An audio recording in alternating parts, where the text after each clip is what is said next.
your breath controls everything. Your breath controls your body. It controls your body's response to things. It controls how you move. If you think about a situation where you're scared of something, what do you do with your breathing? You don't actively change your breathing. You don't consciously change your breathing to breathe as if you're scared, but without me even saying how you breathe, you know what that breath feels like when you're full of fear. It's tight in the chest, it's short, it's very shallow, okay? Your breath controls everything. So when it comes to you being scared of something, your body's response to that is to breathe in a certain way. When you are excited about something, your breath changes to reflect that, or to drive that feeling, to confirm that feeling in your body. If you're happy, your breathing changes. If you are sad, your breathing changes. If you have any emotion, your breathing changes according to how you feel, and they're kind of driving, stroke, pulling and pushing each other, emotions and your breath. So the reason I want to bring this up is because if you know that your breath controls everything, you can therefore control your breath, because in those instances, in those examples where you are struck with fear or anxiety or nervousness or whatever, the automatic response is for your breath to change into a certain way. So say, for example, you're nervous about going on stage to talk to 1,000 people, doing a public speech or something like that. The initial reaction is for the body to go really short with your breath and not fill your lungs with enough air, and you feel anxious and like you got a ring in your ear and your breath is not serving you. So if you can catch yourself, if you know that that is happening, you can therefore change the way you feel by changing your breath, by taking back control of your breath. So many people forget that you can instantly impact the way you feel by changing the way you breathe. So that's why it's so common for people to say, count to 10 and take 10 deep breaths before you let rip because you're angry about something, or take 10 breaths before you dive into that pool, or whatever it is.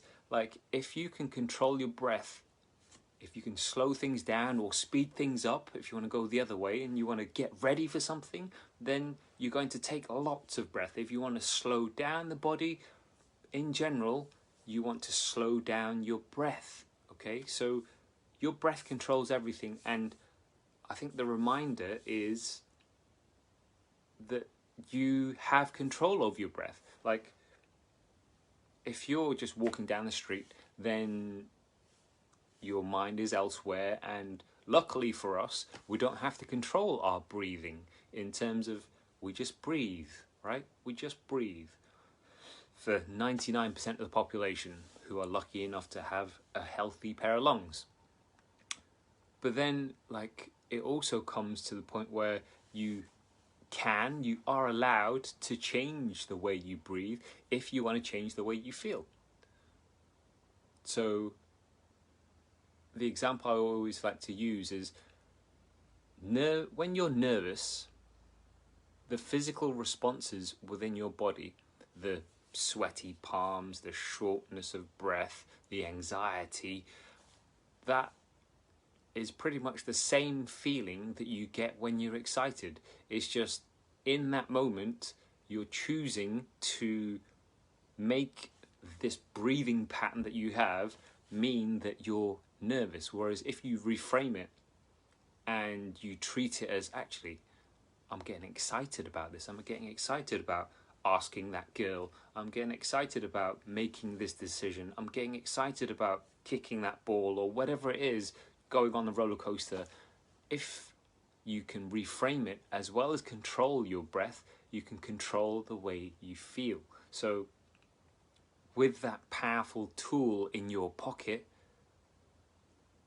any situation that arises, you can help yourself, you can control things, and you can give yourself that time to respond as opposed to just react by breathing, by taking some breaths, by slowing things down.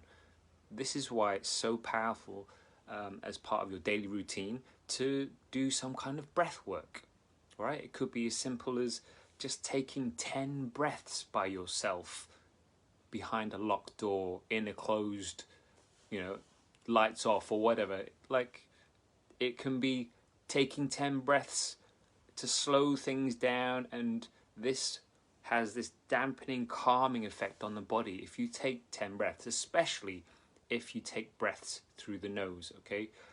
It's one thing to breathe through the mouth, which generally incites quite shallow breathing. It's another to breathe through your nose, because it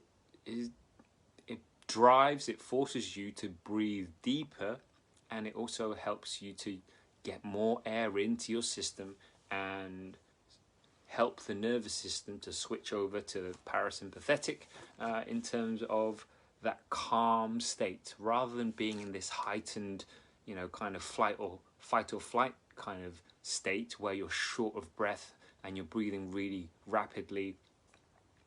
You can switch it, you can slow things down and change the way you feel just by taking a few breaths.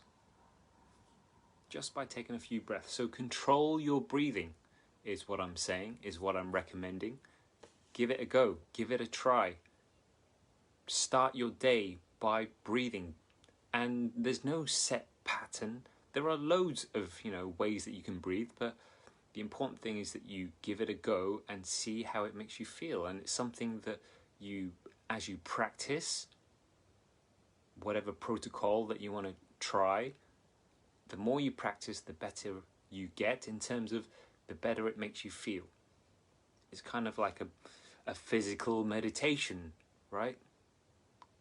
Give it a go. Breathing controls everything in your body, so control your breathing and you can control your body.